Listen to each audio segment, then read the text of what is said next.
Hello all of you. Now let's see section 20. That is distribution of credit by an input service distributor. सबसे पहले तो इसका मैं logic समझा दूं कि क्या है डिस्ट्रीब्यूशन, कैसा है वो तो टेक्निकल पार्ट, लेकिन डिस्ट्रीब्यूशन क्यों करते हैं हम, किस चीज का डिस्ट्रीब्यूशन करते हैं, ये पहले मालूम होना चाहिए. So let's see. अभी होता क्या है कि अगर एक पर्सन है, उसका एक ऑफिस, फॉर एग्जांपल के फारूका क्लासेस, तो फारूका क्लासेस नागपुर में अपना एक ऑफिस है, फिर फारूका क्लासेस पुणे में भी अपना एक ऑफिस है, फारूका क्लासेस दिल्ली में भी अपना एक ऑफिस है. तो तीन अभी काफी है, तीन से एग्जांपल फिट करते हैं. ठीक है. नाउ व्हाट हैपेंस इज कि एक input service, for example audit, हमारे कंपनी का जो ऑडिट होता है तो वो नागपुर में होता है because the head office is in Nagpur. लेकिन ये ऑडिट सर्विस जो है, इसका बिल तो नागपुर हेड ऑफिस में आएगा. जो भी ये पर्सन है ऑडिटर अपना सीए, वो बिल कहां देगा, नागपुर हेड ऑफिस में देगा.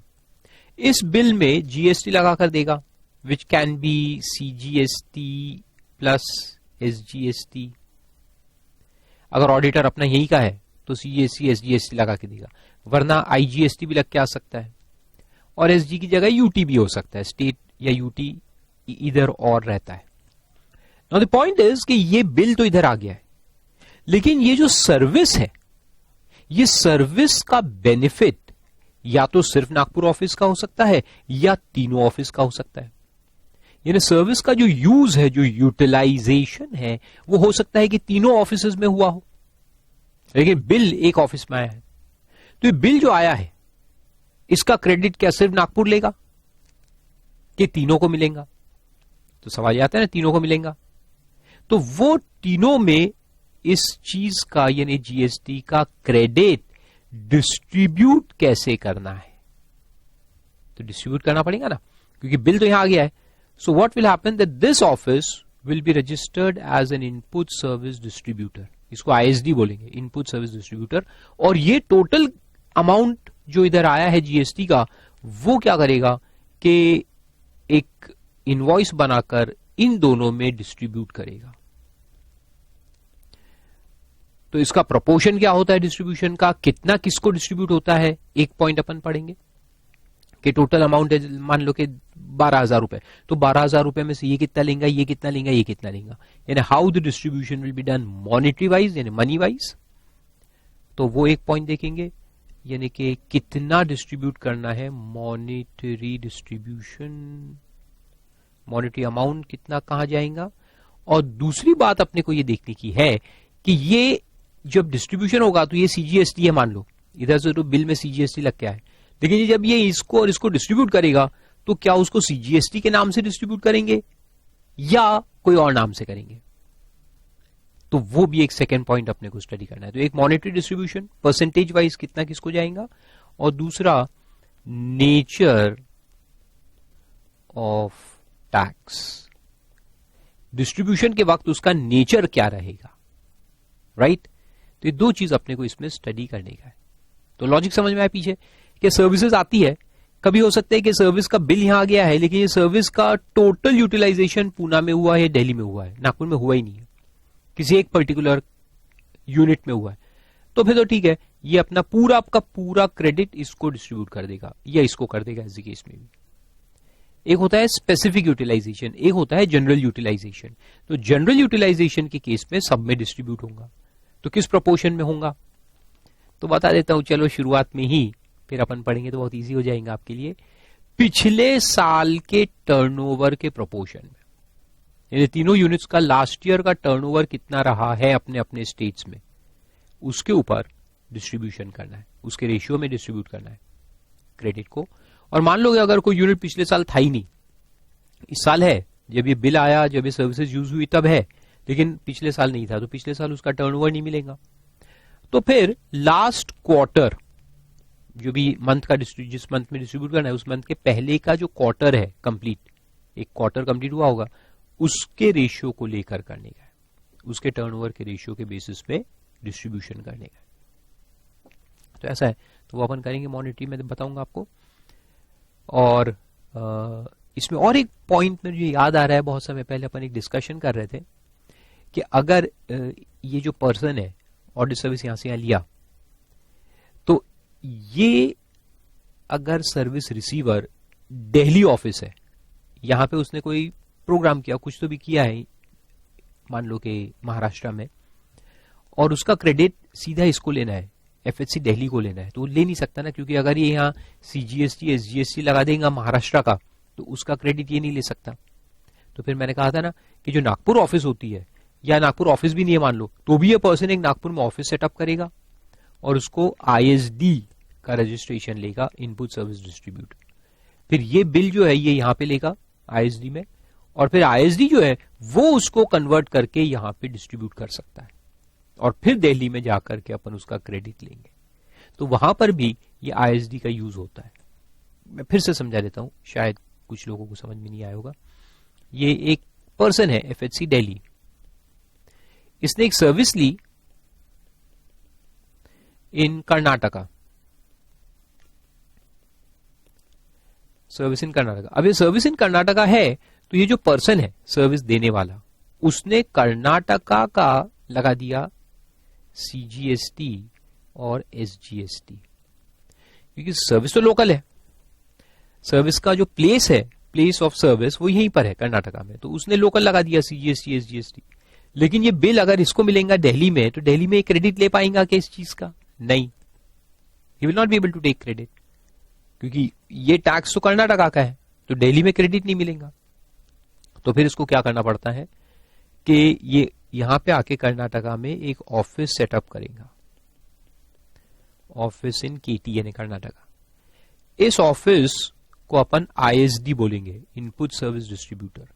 फिर ये बिल यहां पे आएगा, एसजीएसटी सीजीएसटी लग के बिल आएगा, और ये आईएसडी जो है वो फिर अपना बिल बना करके एफएचसी दिल्ली को इशू करेगा, क्योंकि ये सर्विस का यूटिलाइजेशन जो है वो एफएचसी दिल्ली के लिए हुआ है।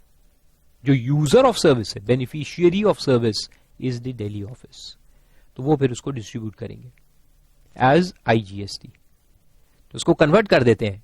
आईएसडी क्या कहता है कि ये सीजीएसटी एसजीएसटी को कन्वर्ट करके आईजीएसटी बना करके उसको यहां डिस्ट्रीब्यूट कर देता है, और फिर दिल्ली ऑफिस आईजीएसटी का क्रेडिट तो ले सकता है, तो फिर उसको क्रेडिट मिल जाएगा।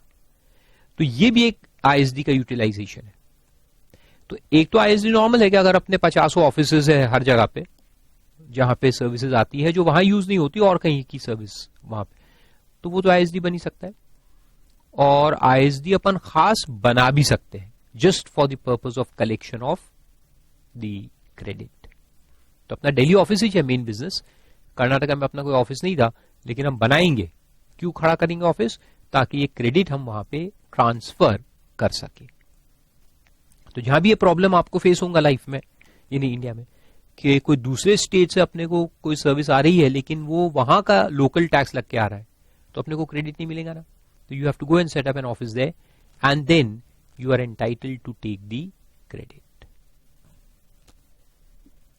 तो चलो शुरू करते हैं, आईएसडी का फंक्शनिंग कैसे होता है देखते हैं।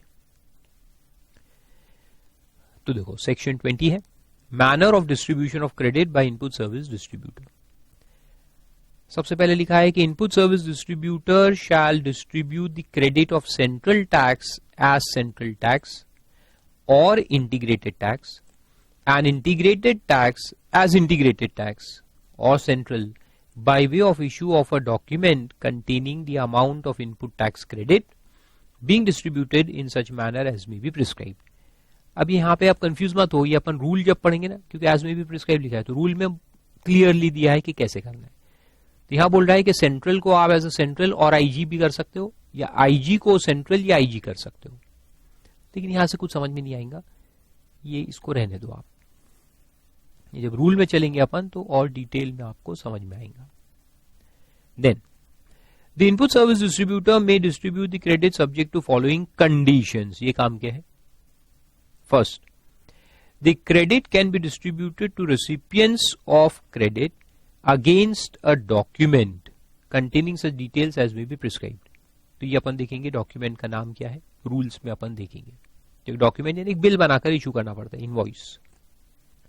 Then amount of credit distributed shall not exceed the amount of credit available for distribution. Obviously यानी कहने का मतलब क्या है, देखो ये यहां से, ये मैंने एग्जांपल लिया ना, तो यहां टोटल टैक्स लग के आया था, मान लो कि 2000 टोटल टैक्स था.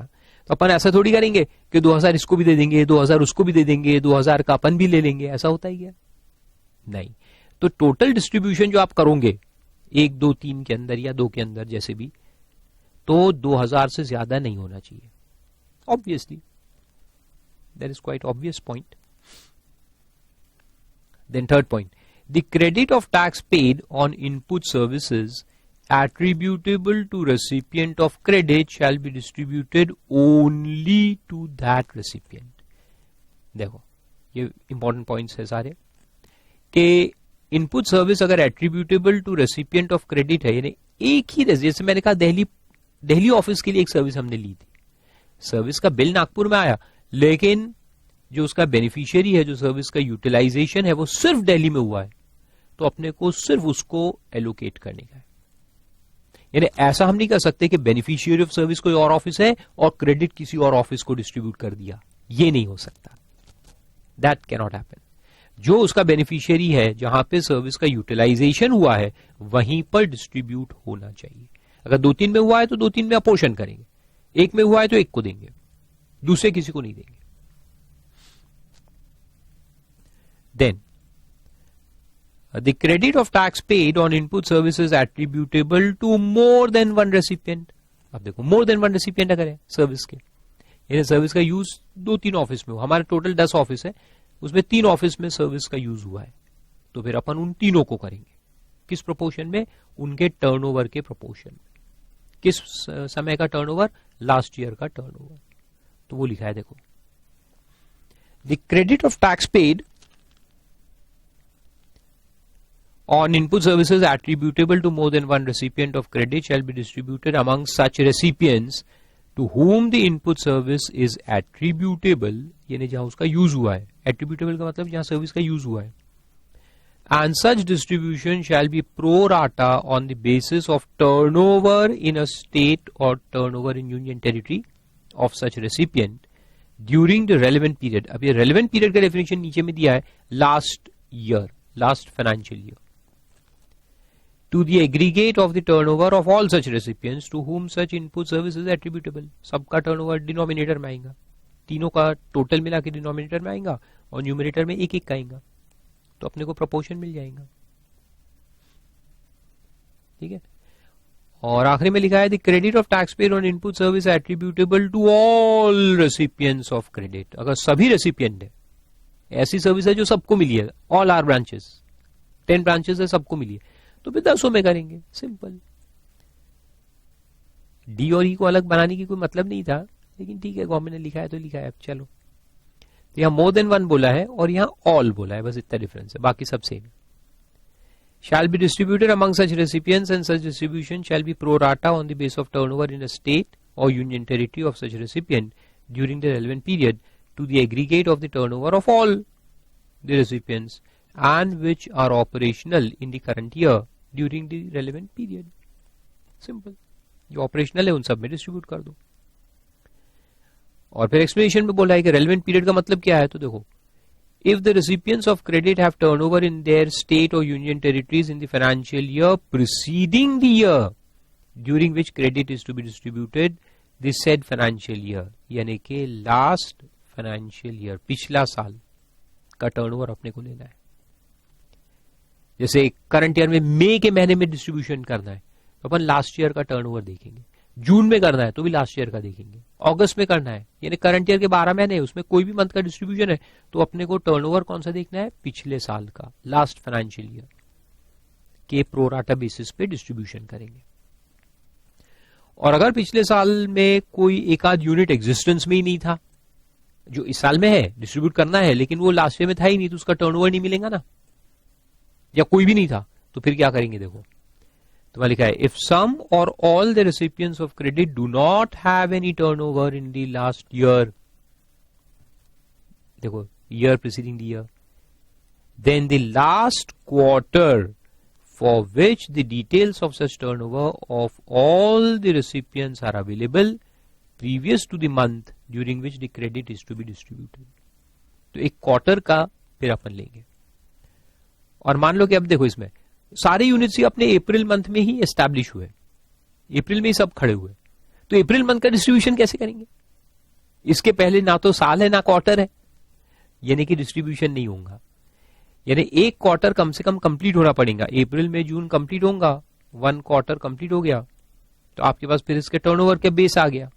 फिर आप जुलाई में डिस्ट्रीब्यूशन चालू करेंगे, तो जुलाई फिर अगस्त, तो यहां से फिर अपन डिस्ट्रीब्यूशन चालू करेंगे। और ये 3 महीने का जो क्रेडिट जमा होगा वो भी अपन जुलाई के अंदर ही फिर डिस्ट्रीब्यूट कर पाएंगे।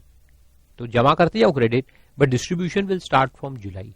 एक क्वार्टर कंप्लीट होगा तब जाके अपने को टर्नओवर मिलेंगे, और टर्नओवर मिलेगा तो अपन फिर बाद में डिस्ट्रीब्यूशन कर सकते हैं, है ना। फिर देखो उसका रूल भी दिया है, तो रूल भी देख लेते। Rule 39, procedure for distribution of input tax credit by the input service distributor. An input service distributor shall distribute input tax credit in the manner and subject to following conditions. A. The input tax credit available for distribution in a month shall be distributed in the same month, and the details thereof shall be furnished in form GSTR 6. तो GSTR 6 में ये distribution का details अपने को देने का है। In accordance with the provisions of chapter 8, ये अपन पढ़ेंगे बाद में, रिटर्न्स का पूरा चैप्टर है। Then the input service distributor shall in accordance with the provisions of clause D separately distribute, तो डी नीचे आएगा देखेंगे अपन, separately distribute the amount of ineligible input tax credit. Ineligible input tax credit यानी वो जो हमने देखा था ब्लॉक क्रेडिट सेक्शन 17(5) में, इतने सारे थे, मोटर कार और फिर वो मेकअप का सामान और वो सब में डिस्ट्रीब्यूशन अलाउड नहीं है ना, आई मीन टू से एलिजिबल नहीं है, क्रेडिट एलिजिबल नहीं है। तो ऐसी कोई सर्विस इनपुट में आई है और वो भी हमको डिस्ट्रीब्यूट करना है, तो डिस्ट्रीब्यूट करते समय उसमें लिखेंगे कि this is in eligible credit and the amount of eligible input tax credit. तो सबको प्रोराटा बेसिस पे डिस्ट्रीब्यूट करने का सेपरेटली, और ये भी अलग अलग। तो अपन जब डिस्ट्रीब्यूट करेंगे तो उसमें लिखेंगे देखो भैया इतना इनएलिजिबल है और इतना एलिजिबल है, अगर ऐसा है तो उसको लिखना पड़ेगा। Then the input tax credit on account of central tax, state tax, union territory tax and integrated tax shall be distributed separately. सबको अलग अलग डिस्ट्रीब्यूट करना है। ये भी कैसे, तो अभी अपन आएंगे इस पॉइंट पे और डिटेल में नीचे, लेकिन यहां बोले सबका अमाउंट अलग अलग लिखने का है, ठीक है, लिख देंगे। यानी यहां जो मेरे पास बिल आया है उसमें अगर आईजीएसटी लिख के आया तो मैं डिस्ट्रीब्यूशन में भी आईजीएसटी लिखूंगा। सीजीएसटी आया है तो मैं फिर मैं बता दूं आपको कैसे डिस्ट्रीब्यूट करेंगे, सेम स्टेट में है तो क्या, अलग स्टेट में है तो क्या, ये अपन अभी स्टडी करेंगे, ये पॉइंट डिटेल में नीचे आएगा। Then the input tax credit that is required to be distributed in accordance with D&E of 2 of 20, D&E यानी कि कौन से, अभी जो ऊपर में देखे अपन ने सेक्शन 20 में, जिसमें एक से ज्यादा यूनिट्स में अगर डिस्ट्रीब्यूशन है, एक से ज्यादा यूनिट्स में अगर डिस्ट्रीब्यूट करना है तो फिर कैसे करेंगे, या तो एक से ज्यादा कुछ में या सब में, ऐसे 2 पॉइंट्स थे, फ्यू या ऑल। तो देखो, तो उसमें लिखा है to one of the recipients R1, एक रेसिपिएंट को R1 बोलेंगे, तो सपोज 4 में करना है तो देयर विल बी R1 यानी R1 R2 R3 R4, 4 में अपने को करनी है, 4 रेसिपिएंट्स रहेंगे।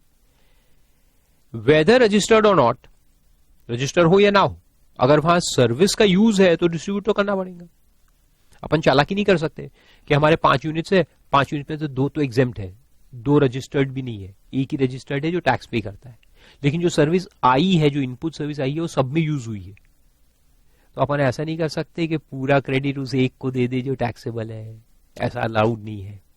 अपने को जितने जगह पे सर्विस का यूज है सबको डिस्ट्रीब्यूट करना ही पड़ेगा, ऐसा है। अब ये थियरी में लिखा है, प्रैक्टिकल में तो आप कर दो, कौन आता है कौन देखता है, एंड हु नोज कि सर्विस कहां यूज हुई है। सर्विस का मजा ही क्या है कि इंटेंजिबल है, इंटेंजिबल है, कहां यूज हुई कैसे पता चलेंगे, अनलेस कौन डॉक्यूमेंट लिखा है। जैसे कि फॉर एग्जांपल के टेलीफोन, अब टेलीकॉम सर्विस हमने लिया, एक कंपनी से कॉन्ट्रैक्ट कर लिया है, एयरटेल या आइडिया से, 50 फोन नंबर्स ले लिए, पूरा बिल कंसोलिडेटेड हेड ऑफिस में आता है, लेकिन ये 50 जो लाइंस है वो अलग अलग फैक्ट्रीज में यूज होती है, हमारे डिफरेंट फैक्ट्रीज में यूज हो रही है। तो यहां साला ऑन रिकॉर्ड आ जाता है ना, अपने को मालूम रहता है कि कौन सा फोन कौन से फैक्ट्री में यूज हो रहा है, तो फिर वहां आप गड़बड़ नहीं कर सकते। Then you have to distribute accordingly, जहां जहां जिस जिस फैक्ट्री में यूज हो रहे हैं ये फोन्स, सब में डिस्ट्रीब्यूट करना पड़ेगा, चाहे वो फैक्ट्री में फिर अपन टैक्स भरते हो या ना भरते हो, वो अलग बात है। लेकिन कुछ ऐसी सर्विस है कि जहां पर पता नहीं लग सकता, ट्रेल नहीं है कि पता लगे कि सर्विस का यूज कहां हुआ है, तो वहां आप चालाकी कर सकते। वहां क्या करने का कि पूरा टैक्स कहां डिस्ट्रीब्यूट कर देने का, उस फैक्ट्री में जहां सबसे ज्यादा आउटपुट टैक्स लायबिलिटी आती है हमारी। खैर, तो देखो आगे, तो R1, अभी R1 निकालेंगे कैसे, नहीं एक यूनिट को कितना डिस्ट्रीब्यूट करने कैसे निकलेगा, अरे बहुत सिंपल है, यहां वर्डिंग में जाओगे ना तो फंस जाओगे, फॉर्मूला बहुत सिंपल रहता है, उस फैक्ट्री का टर्नओवर न्यूमरेटर में लेंगे और डिनोमिनेटर में क्या लेंगे, जितने फैक्ट्रीज में डिस्ट्रीब्यूट करना है, जितने यूनिट्स में डिस्ट्रीब्यूट करना है सबका, तो turnover of that factory divided by turnover of all the factories put together, simple formula है। तो यहां ऐसा क्या क्या लिखते हैं, मान ली R1 लो, फिर R1 क्या रहेगा, देखो from amongst the total of all the recipients to whom input tax credit is attributable, including the recipient who are engaged in making exempt supply or are otherwise not registered for any reason, सब में करना है, देखो जितने unit से सब में distribute करना पड़ेगा, जहां भी सर्विस का यूज हुआ है डिस्ट्रीब्यूशन होगा, चाहे वो प्रीमाइस रजिस्टर्ड हो चाहे ना हो, चाहे वो टैक्सेबल गुड्स बनाता हो चाहे नॉन टैक्सेबल गुड्स बनाता हो, कुछ भी हो, अपने को डिस्ट्रीब्यूट सबको करना है। ऐसा नहीं कि उन सबका उठा के उसको दे दिया जो टैक्सेबल है। Shall be the amount C1 to be calculated by applying the following formula, R1 को C1 मिलेगा, तो C1 क्या, C1 is equal to C यानी total credit into T1 divided by T। तो कैपिटल T जो है वो टोटल टर्नओवर है और T1 जो है वो उस फैक्ट्री का टर्नओवर है, सिंपल बिल्कुल फॉर्मूला है। वे C is the amount of credit to be distributed, जो टोटल डिस्ट्रीब्यूशन करना है, T1 is the turnover of that particular unit, R1 का turnover T1 during the relevant period यानी कि पिछला साल, and capital T is the aggregate of all factories, सबका turnover जो है aggregate turnover वो T। अभी एक प्रॉब्लम देखेंगे, बहुत सिंपल रहता है। Then E clause says the input tax credit on account of integrated tax shall be distributed as input tax credit of integrated tax। देखो अभी मॉनेटरी अमाउंट तो सेटल हो गया डी में कि भाई प्रोपोर्शनेटली डिस्ट्रीब्यूट करो, अगर यूटिलाइजेशन एक यूनिट में हुआ है तो उसको दे दो, 2 में हुआ है तो उन दोनों के बीच में बांट दो, 5 में हुआ है तो 5 में बांट दो, पूरे अपन 10 यूनिट में हुआ है तो 10 में बांट दो, ठीक है, वो सिंपल है। It all depends upon who is the user of the input service that has been received. Correct? Good. अब आते हैं कि कौन सा टैक्स, अपने पास 4 है, इंटीग्रेटेड टैक्स है, सेंट्रल टैक्स है, स्टेट टैक्स है और यूटी टैक्स है, यूनियन टेरिटरी। तो ये जब डिस्ट्रीब्यूशन होता है तो वो किस नाम से होगा, तो वो अपन अब देखो डिटेल में देखते हैं। अब ये आएगा मेन, तो क्या बोलते हैं, देखो the input tax credit on account of IGST, integrated tax, shall be distributed as input tax credit of IGST to every recipient। यानी IGST का क्रेडिट मेरे पास है और इसको डिस्ट्रीब्यूट करना है, तो चाहे वो लोग सेम स्टेट में हो चाहे अलग अलग स्टेट्स में हो, सबको मैं किस नाम से डिस्ट्रीब्यूट करूंगा, IGST के नाम से ही डिस्ट्रीब्यूट करूंगा। तो IGST का प्रॉब्लम तो सॉल्व हो गया, वो सिंपल है। IGST का क्रेडिट, देखो ये हाथ यानी क्रेडिट लिया, मैं इनपुट सर्विस डिस्ट्रीब्यूटर और ये मैं बांट रहा हूं, डिस्ट्रीब्यूट कर रहा हूं मेरी यूनिट्स में, तो सबको IGST के नाम से मैं दे दूंगा, ठीक है। दूसरा, the input tax credit on account of central tax in CGST and state tax in SGST और यूनियन टेरिटरी यानी UTGST shall in respect of a recipient यानी अपना यूनिट जिसको हम डिस्ट्रीब्यूट कर रहे हैं, located in the same state और यूनियन टेरिटरी, अगर वो भी इसी स्टेट में है जैसे मैंने कहा मेरा Farooka Nagpur office and Farooka classes Poona office, तो एक ही स्टेट में है। अब एक ही स्टेट में है और डिस्ट्रीब्यूशन करना है, तो देखो located be distributed as input tax credit of central, state और यूनियन टेरिटरी रिस्पेक्टिवली। यानी सीजीएसटी का क्रेडिट है तो डिस्ट्रीब्यूशन में भी सीजीएसटी के नाम से ही जाएगा, एसजीएसटी का है तो एसजीएसटी के नाम से जाएगा, यूटी है तो यूटी के नाम से जाएगा। Same, it will retain the same character, ठीक है, अगर सेम स्टेट में है तो। और दूसरे स्टेट में है तो फारूका क्लासेस नागपुर अगर डिस्ट्रीब्यूट करेगा फारूका क्लासेस दिल्ली को, तो किस नाम से करेगा?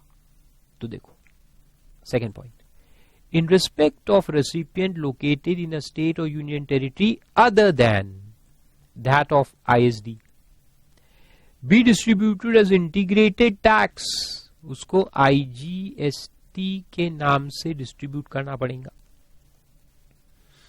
तो स्टेट, सेंट्रल स्टेट या सेंट्रल स्टेट, और स्टेट की जगह यूटी भी हो सकता है, तो सेंट्रल प्लस स्टेट या सेंट्रल प्लस यूटी, ये टोटल जो है दोनों मिलाकर, सेंट्रल एंड स्टेट मिलाकर या सेंट्रल एंड यूटी मिलाकर, ये डिस्ट्रीब्यूट होगा किस नाम से? आईजीएसटी के नाम से। याद रखो, आईजीएसटी के नाम से डिस्ट्रीब्यूट करना पड़ेगा अगर वो दूसरे स्टेट में है तो। And the amount so distributed shall be equal to the aggregate, देखो aggregate, aggregate of what? SGST and CGST, दोनों का एग्रीगेट करके उसको डिस्ट्रीब्यूट कर देंगे आईजीएसटी के नाम से, सिंपल। तो बोला aggregate of the amount of input tax credit of central and state, यानी सी प्लस एस और सी प्लस यूटी, इधर सी प्लस एस और सी प्लस यूटी, ऐसे मिलाकर एग्रीगेट करके उसको आईजीएसटी के नाम से डिस्ट्रीब्यूट कर देंगे। आया समझ में? Very simple. फिर आगे लिखता है कि ISD shell issue an input service distributor invoice, distribution जो है वो इनवॉइस के बेसिस पे होगा, तो एक इनवॉइस बनेगा जिसके अंदर अपन जो अपने को सर्विस जो आई है उसका रेफरेंस नंबर भी देंगे, पूरा रेफरेंस रहता है उसके अंदर। तो ऐसे इनवॉइस बना के मेरे को अगर 10 यूनिट में डिस्ट्रीब्यूट करना है तो 10 इनवॉइस बनाऊंगा और सब में डिस्ट्रीब्यूट कर दूंगा, सबको एक एक इनवॉइस दूंगा एज प्रिस्क्राइब्ड अंडर रूल 54, जो अपन इनवॉइस के चैप्टर में बाद में पढ़ेंगे। Clearly indicating in such invoice that it is issued only for distribution of input tax credit. यानी ये देखो इनपुट सर्विस डिस्ट्रीब्यूटर जो है ये ना तो कोई ये कोई पेमेंट वेमेंट नहीं है, ये सिर्फ जो इनपुट का इनवॉइस आया था मेरे पास इनपुट सर्विस का उसके अंदर से मैं डिस्ट्रीब्यूट कर रहा हूं बस। I am not liable to do anything, सिर्फ उसका डिस्ट्रीब्यूशन है। जैसे केक लेके आया और काट के आप लोगों को खिला दिया, ऐसा है। आप लोग कौन? मेरे अच्छे स्टूडेंट्स। तो मैंने केक लेके आया, पीसेस कट किए और आप सब में बांट दिया, तो वैसा काम है ये इनपुट सर्विस डिस्ट्रीब्यूटर का। Then the input service distributor shall issue an input service distributor credit note as prescribed under Rule 54(1) for reduction of credit in case the input tax credit already distributed gets reduced for any reason. मान लो एक original bill मेरे पास आया था, एक auditor का bill आया, auditor ने लगा के दे दिया मेरे को टैक्स जीएसटी 50 लाख, यानी बिल कितने का होगा आप सोच लो, जीएसटी 50 लाख का है, तो 50 लाख लगा के दिया। अब मैंने 50 लाख अपने यूनिट्स में बांट दिया, फिर क्या हुआ, कोई रीजन से 50 लाख कम हो गया, सम प्रॉब्लम वाज देयर, बाद में पता चला कि 50 लाख नहीं जीएसटी 5 लाख ही है, गलती से 50 हो गया है, अरे मर गए रे। तो मैंने रिफंड क्लेम कर लिया 45 लाख। तो मैंने जो 50 लाख का क्रेडिट बांट दिया है उसको कम करना पड़ेगा ना, तो इन सबको मैं क्रेडिट नोट इशू करूंगा, कम करने के लिए क्रेडिट नोट इशू करेंगे।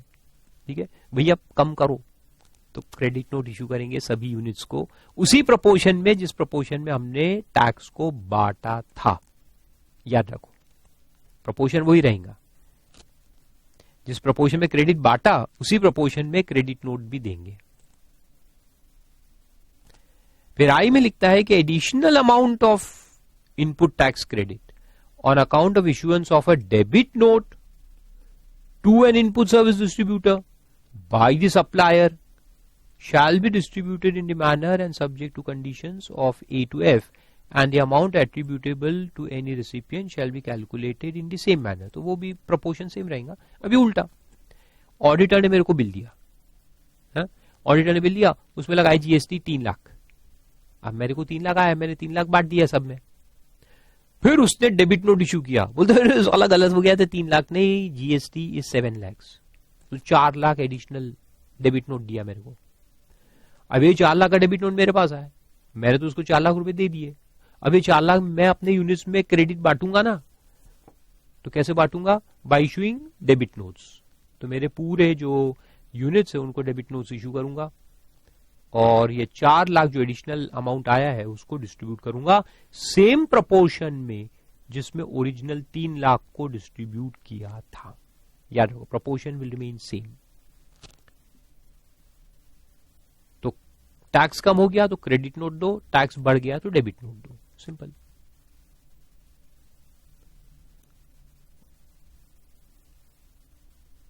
और प्रोपोर्शन वही रहेगा।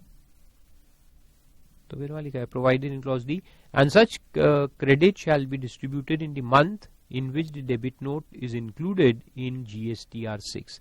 तो वो सप्लाई जो ऑडिटर ने मेरे को डेबिट नोट दिया, तो वो जिस महीने में दिया उस महीने में फिर मैं यहाँ अपने यूनिट्स में डिस्ट्रीब्यूट कर दूंगा, और जीएसटीआर 6 में उसका मेंशन आ जाएगा।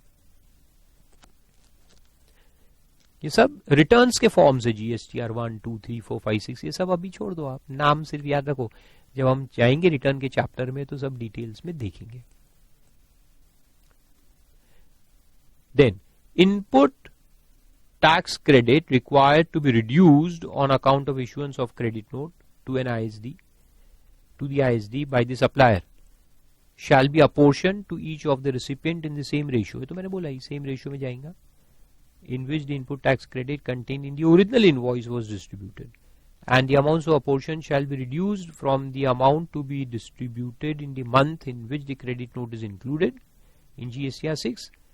तो अपन क्या करेंगे कि जैसे जुलाई में मैंने डिस्ट्रीब्यूशन किया था, फिर दिसंबर में ये समझ में आया कि कम हो गया है, तो दिसंबर मंथ में भी तो कुछ ना कुछ इन लोगों को डिस्ट्रीब्यूशन करना ही है ना, मेरे को सभी यूनिट्स को डिस्ट्रीब्यूशन करना ही है दिसंबर मंथ के इनवॉइसेस का। तो मैं करंट मंथ में माइनस करके दे दूंगा उनको। प्रोपोर्शन वो पुराना लूंगा, लेकिन करंट मंथ में माइनस करके इनको बैलेंस का मैं क्रेडिट पास ऑन कर सकता हूं। ये एक तरीका ये है कि पिछला वाला रिवर्स करना है, और पिछले वाले को रिवर्स कहां करने का, जाने दो ना उसको, करंट मंथ में जो भेजना है और फर्दर क्रेडिट उसको कम करके भेजेंगे, सिंपल। तो वो एक तरीका दिया है, रिड्यूस कर दो करंट मंथ में। या फिर क्या करो, added to output tax liability of the recipient. या तो फिर मैं उनको भेज दूंगा और बोलूंगा तुम लोग तुम्हारा क्रेडिट रिवर्स करो। तो कैसे? By adding to your output tax liabilities. तो जितने भी यूनिट्स है सबके आउटपुट टैक्स लायबिलिटी में ऐड कर दिया जाएगा।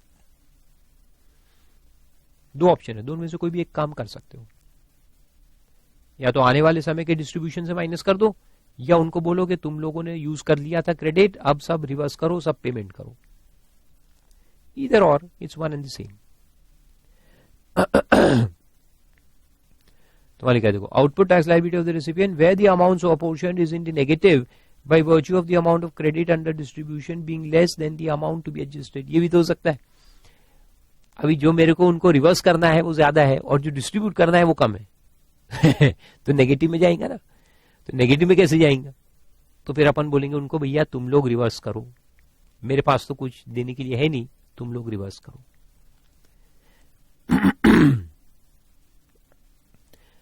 And if the amount of input tax credit distributed by an input service distributor is reduced later on for any other reason for any of the recipients, including that it was distributed to a wrong recipient, ऐसा भी हो सकता है हमने गलत recipient को दे दिया, देना था बॉम्बे के ऑफिस को, दे दिया चेन्नई के ऑफिस को, तो फिर क्या करेंगे? देखो, the process specified in clause J of sub rule 1 shall apply mutatis mutandis। तो ऊपर में जो देखा वो ये अप्लाई करेंगे फॉर रिडक्शन ऑफ क्रेडिट। यानी यही 2 केसेस, या तो फर्दर जो देना है उसमें से लेस कर देंगे, या अगर अमाउंट देने का है ही नहीं और जो रिवोक करने का है वो ज्यादा है, रिवर्स करने वाला ज्यादा है, तो उसको बोलेंगे भैया तुम ऐड करो तुम्हारी लायबिलिटी में और पे करो। Then subject to The input service distributor shall, on the basis of input service distributor credit note specified in clause H, issue an input service distributor invoice to the recipient. यानी मेरे को उधर से credit note आया तो मैं आगे क्या करूंगा, इनवॉइसेस इशू करूंगा to recipients entitled to such credit and include the input service distributor credit note and the input service distributor invoice in return in form GSTR 6 for the month in which the credit notes and invoice was issued. GSTR 6 में details को disclose करेंगे. ये सब चिल्लर बात है, इस पे कोई एग्जाम में क्वेश्चन नहीं आएगा. मेन डिस्ट्रीब्यूशन कैसे होता है, उसका प्रोपोर्शन क्या रहता है, वो काम का है. तो इस तरह से है ये सेक्शन 20 रेड विथ रूल 39. और फिर उसका एनालिसिस भी दिया, देखो कि डिस्ट्रीब्यूशन पैटर्न इसमें दिया है. और ये बात ही क्या, देखो डिस्ट्रीब्यूशन जो है ना, ये अपन कोई आउटपुट सर्विस किसी को नहीं दे रहे, ये अपने यूनिट्स में डिस्ट्रीब्यूशन होता है. तो अपना ही यूनिट है कैसे पता चलता है, हाँ मेरा ही यूनिट है, कैसे एफएचसी दिल्ली मेरा ही यूनिट है कैसे पता चला, because it is registered with the same pan number. ये इंपॉर्टेंट है, अपना ही यूनिट है कैसे पता चलता है, उसका रजिस्ट्रेशन सेम पैन से हुआ है. पान हमारी पहचान है.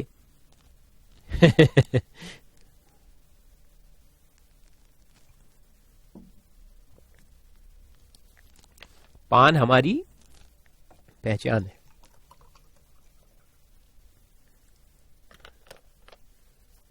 यस, पैन नंबर से अपने को एक ही चाहिए माना जाता है ना.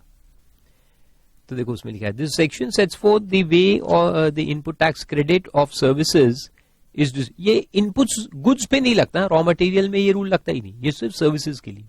रॉ मटेरियल तो भैया जहां पहुंचा वो क्रेडिट लेता है. Is distributed to supplier of goods and service or both of the same entity having same pan. ये मेन है, सेम पैन होना चाहिए. तो देखो उसका प्रोसीजर वापस ही दिया है कि what is input service distributor. तो वो जो मैंने आपको एक्सप्लेन किया वही है कि जहां पे एक डॉक्यूमेंट आता है हमारे पास, लेकिन उसके अंदर जो सर्विस है वो हमने सिर्फ यूज नहीं की, वो बहुत सारे लोगों ने यूज की है, हमारे कई सारे यूनिट्स ने यूज की है सर्विस को. तो फिर हम वहां क्या बनते हैं, इनपुट सर्विस डिस्ट्रीब्यूटर. तो वो लिखा है, देखो input service distributor is an office of the supplier of goods और सर्विस और both where a document that is invoice of services attributable to other locations are received. ये मेन फंडा है. सर्विस दूसरी जगह गई है लेकिन इनवॉइस मेरे पास आया है, वो भी मेरा यूनिट है, ये भी अपना यूनिट है, अपने ही दो यूनिट है. सर्विस या तो अलग किसी यूनिट को गई है लेकिन इनवॉइस हमारे पास आया है, या सर्विस सबको मिली है और इनवॉइस एक जगह पे आया है. तो अपन क्या माने जाएंगे, input service distributor. Since the service relate to other locations, the corresponding credit should be transferred to such locations, है ना, having separate registration, as services are supplied from there. Care should be taken to ensure that inter-branch supply of services should not be misinterpreted as distribution of ISD. ये बात ध्यान रखो, अगर हम हमारी कोई सर्विस हमारे दूसरे यूनिट को दे रहे तो वो इनपुट सर्विस डिस्ट्रीब्यूटर नहीं है, वो तो नॉर्मल सर्विस प्रोवाइडर है. Please recollect that ISD cannot be an office that does any supply of its own, but must be one which merely collects invoice for services, collects invoice and issues prescribed document for its distribution. Correct? Example दिया है कि corporate office of XYZ Company Limited is at New Delhi, having its business locations of selling and servicing of goods at New Delhi, Chennai, Mumbai and Kolkata. तो देखो head office Delhi में है और उसके 4 units है जहां से वो बिजनेस करता है. एक न्यू दिल्ली के अंदर ही है, एक चेन्नई में है, एक मुंबई में है और एक कोलकाता में. For example, if the software license and maintenance is used at all the locations, software की सर्विस ली सब जगह यूज होंगी. Invoice indicating CGST and SGST is received at corporate office. Invoice Delhi में आया लेकिन सर्विस कहां का यूज हुई है, सॉफ्टवेयर कौन कौन यूज कर रहा है, सभी जगह पे यूज हो रहा है. तो सॉफ्टवेयर का यूज सब जगह पे है, चारों यूनिट्स में है, लेकिन बिल कहां पे आया है, न्यू दिल्ली में। तो अब ये बिल में जो सीजीएसटी एसजीएसटी होगा इसको अपने को चारों में डिस्ट्रीब्यूट करना होगा, करेक्ट। तो देखो आगे, since the software is used at all the 4 locations, the input tax credit of the entire service can not be claimed at New Delhi. पूरे का क्रेडिट आप न्यू दिल्ली में लेकर खत्म नहीं कर सकते, चारों में डिस्ट्रीब्यूट करना ही पड़ेगा। The same has to be distributed to all 4 locations. For that reason, the Delhi Corporate Office has to act as an ISD to distribute the credit.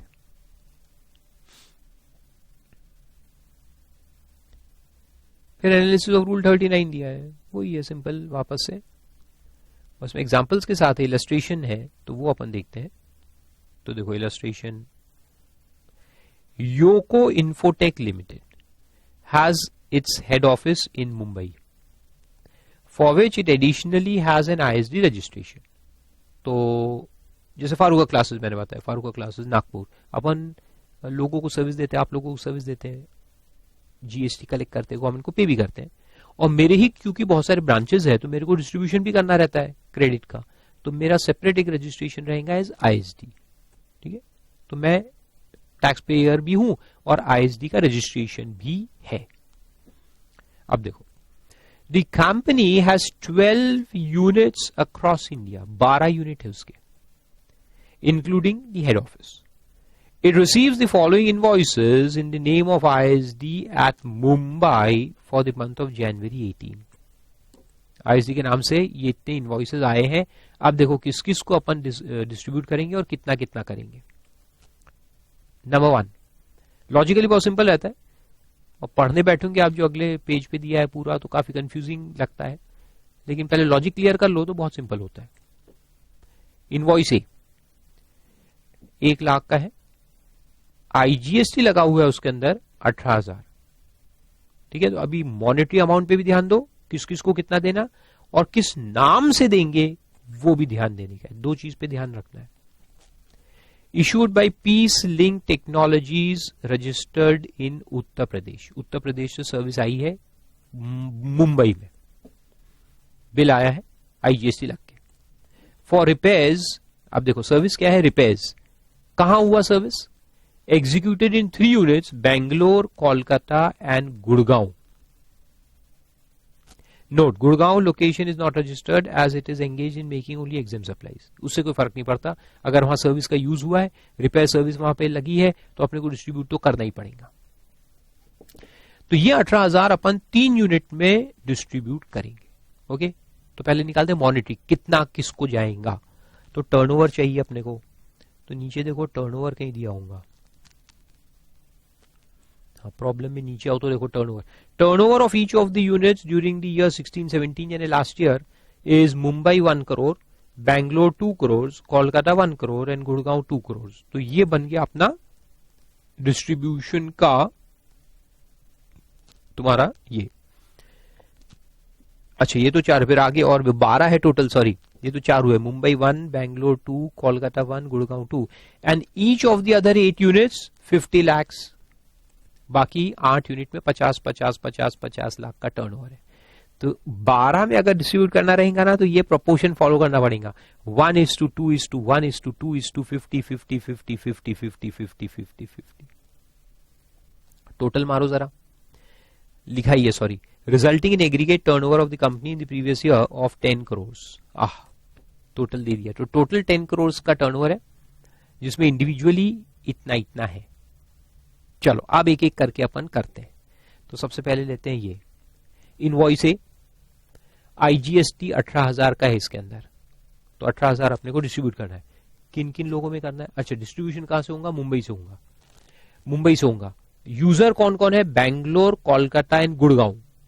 तो तीनों भी यूनिट जिसमें देना है अपने को वो तीनों भी महाराष्ट्र में नहीं है, एक भी महाराष्ट्र में नहीं है। तो डिस्ट्रीब्यूशन सब आउटसाइड द स्टेट होगा और क्रेडिट आईजीएसटी का ही है, आईजीएसटी का क्रेडिट है तो जाएगा भी कैसे? आईजीएसटी के नाम से ही जाएगा, आईजीएसटी आईजीएसटी आईजीएसटी करके डिस्ट्रीब्यूट कर देंगे। किसको कितना? तो बैंगलोर, कोलकाता और गुड़गांव निकालो आप।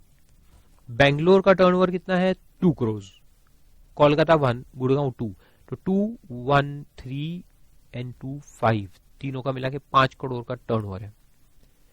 2 और 1 3 और 2 5 करो, लो calculator, 18,000 divide by 5 into 2 is equal to 7,200। तो बेंगलोर को जाएगा 7,200, कोलकाता को जाएगा 3,600 और गुड़गांव को भी जाएगा 7,200। 7,200, 3,600, 7,200 और तीनों किस नाम से जाएंगे? आईजीएसटी के नाम से ही जाएंगे। तीनों का डिस्ट्रीब्यूशन आईजीएसटी के नाम से होगा। यानी जो बिल हम बना के मुंबई ऑफिस बना के बेंगलोर को देगा उसमें लिखेंगे आईजीएसटी 7,200, कोलकाता को लिख के देंगे आईजीएसटी 3,600, गुड़गांव को बिल बना के देंगे आईजीएसटी 7,200। ठीक है, जिसमें बेंगलोर और कोलकाता क्रेडिट ले लेंगे आगे, लेकिन गुड़गांव 7,200 लॉस हो जाएगा क्योंकि वो तो अनरजिस्टर्ड है, तो उसको कोई क्रेडिट मिलेगा नहीं। चले, फर्स्ट इनवॉइस हो गया। देखो इसमें भी दिया है, देखो 18,000 है तो 7,200, 3,600, 7,200, ये तीनों का डिस्ट्रीब्यूशन हो गया। और किस नाम से हुआ? IGST IGST IGST. ठीक है, इनवॉइस ए। फिर क्वेश्चन में वापस आओ, इनवॉइस बी देखते हैं। इनवॉइस बी है 3 लाख का, जिसमें सीजीएसटी 27,000 लग के आया है और एसजीएसटी 27,000 लग के आया है। यानी ये लोकल महाराष्ट्र से किसी से सर्विस अपन ने लिया होगा। लिखा ही है देखो, issued by Messrs Tech Force of Pune. Pune का है, मुंबई में आया है तो इसलिए लोकल टैक्स लग के आया। For repairs executed in 3 units Mumbai, Bangalore and Kolkata. अब कौन से 3 यूनिट्स में इसका यूटिलाइजेशन हुआ है सर्विस का? मुंबई, बैंगलोर, कोलकाता। तो ये जो अपन डिस्ट्रीब्यूट करेंगे तीनों में करेंगे, मुंबई, बैंगलोर, कोलकाता। किसमें कितना? अच्छा, किसमें कितना के पहले एक बात पूछता हूं मैं कि ये 2 है, सीजीएसटी एसजीएसटी लग के आए। मुंबई को जो डिस्ट्रीब्यूशन होगा मुंबई से डिस्ट्रीब्यूशन करेंगे, मुंबई में ही करेंगे, तो ये किस नाम से होगा? सीजीएसटी एसजीएसटी के नाम से होगा। लेकिन जो बैंगलोर और कोलकाता को डिस्ट्रीब्यूशन होगा वो किस नाम से होगा? आईजीएसटी, आईजीएसटी के नाम से डिस्ट्रीब्यूशन करेंगे। तो देखो, आप प्रपोर्शन निकालो। तो मुंबई का टर्नओवर कितना है? 1 करोड़। मुंबई का टर्नओवर 1 है, बैंगलोर का 2 है और कोलकाता का 1 है। तो अब रेशियो आएगा 1:2:1, 1:2:1। तो 1:2:1 निकालो। 27,000 डिवाइड बाई 1:2:1 यानी टोटल 2 1 3 4 हुआ ना, डिवाइड बाई 4, तो इसको आ गया 6। मैं थोड़ा सा रब करता हूं, रुक जाऊं। अरे सॉरी, मैं ऊपर में लिख रहा था, सॉरी नीचे लिखना है मुझे। हाँ, 2 में लिख रहे ना मैं। 6750 6750 6750। अरे यार क्या लिख रहा हूं मैं? 1 पिन, यहाँ 2 है ना, 6750, तीसरे में 6750 आएगा कोलकाता में। हाँ, अब लिखो, और बेंगलोर में आएगा इंटू 2, 13,500। ठीक है, फिर सिमिलरली तो ये सीजी के नाम से होगा, सिमिलरली एसजी के नाम से होगा 6750 मुंबई को। लेकिन इसमें क्या होगा कि ये 13,500 जो इसका आएगा तो ये दोनों मिलाकर आईजीएसटी के नाम से जाएगा, दोनों मिलाकर आईजीएसटी के नाम से जाएगा। यहाँ आईजीएसटी के नाम से देंगे अपन कितना? 27,000। सिमिलरली कोलकाता में 6750 आएगा दोनों का, सीजीएसटी एसजीएसटी दोनों को मिलाकर आईजीएसटी के नाम से देंगे 13,500, सॉरी 13,500 है ना। 6750 इंटू 2, 13,500। तो ये 13,500 के नाम से जाएगा, आईजीएसटी के नाम से जाएगा। लेकिन मुंबई में जो देंगे वो सीजीएसटी एसजीएसटी के नाम से देंगे, 6750 6750।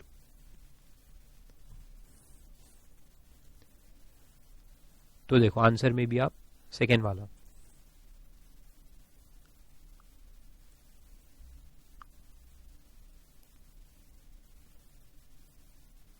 डिस्ट्रीब्यूशन।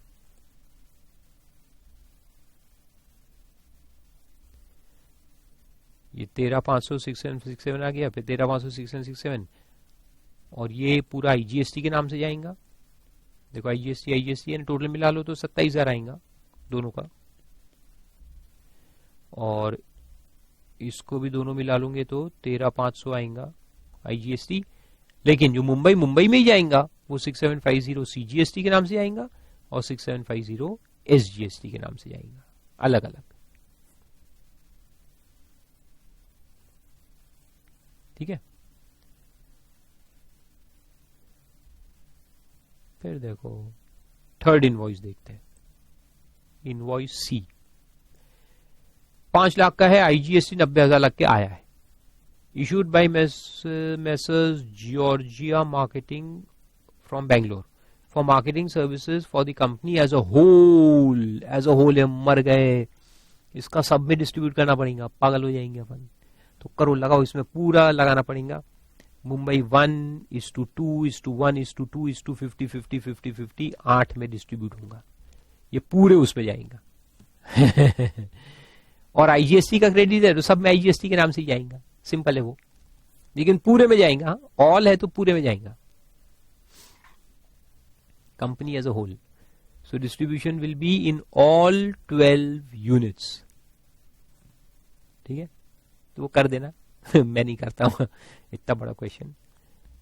एंड लास्ट है invoice of 10,000 CGST 900 SGST 900 issued by Gopal Coffee Works of Mumbai for supply of beverages during the month to its Mumbai unit. चौथा जो है वो सिर्फ मुंबई यूनिट के लिए।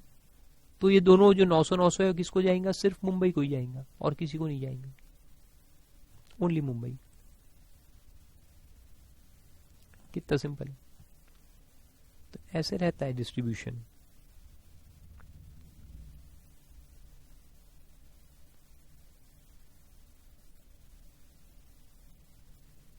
So simple. और फिर उसमें एक टेबल दिया है, देखो वो डिस्ट्रीब्यूशन हो गया। डिस्ट्रीब्यूशन के बाद एक टेबल दिया है कि credit of CGST SGST ITGST IGST on invoice. ये क्रेडिट जो आया हुआ है सबका मिलाकर, और ये जो उसका डिस्ट्रीब्यूशन किया है।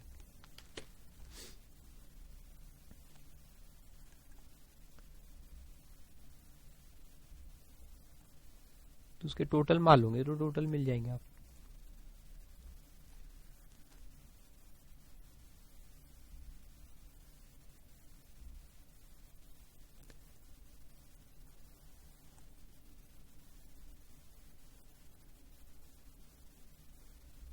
अपने स्टेट में है तो सेम नाम से जाएगा, दूसरे स्टेट में है तो आईजीएसटी के नाम से जाएगा।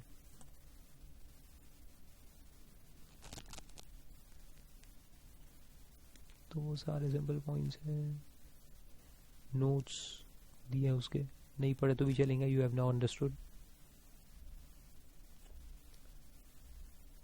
फिर उसके बाद थर्ड पॉइंट पे आओ नोट्स के नीचे कि distribution of credit where ISD and recipients are located in same state. वो फिर से वो टेबुलर फॉर्म में दिया है मैंने, डायग्राम फॉर्म में।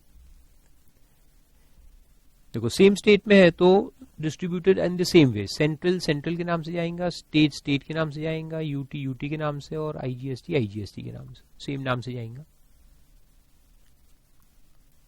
फिर डिफरेंट स्टेट में है तो वहां लिखा है कि as per rule 39 ISD shall distribute as prescribed credit of CGST as IGST and IGST as IGST by issuing prescribed documents।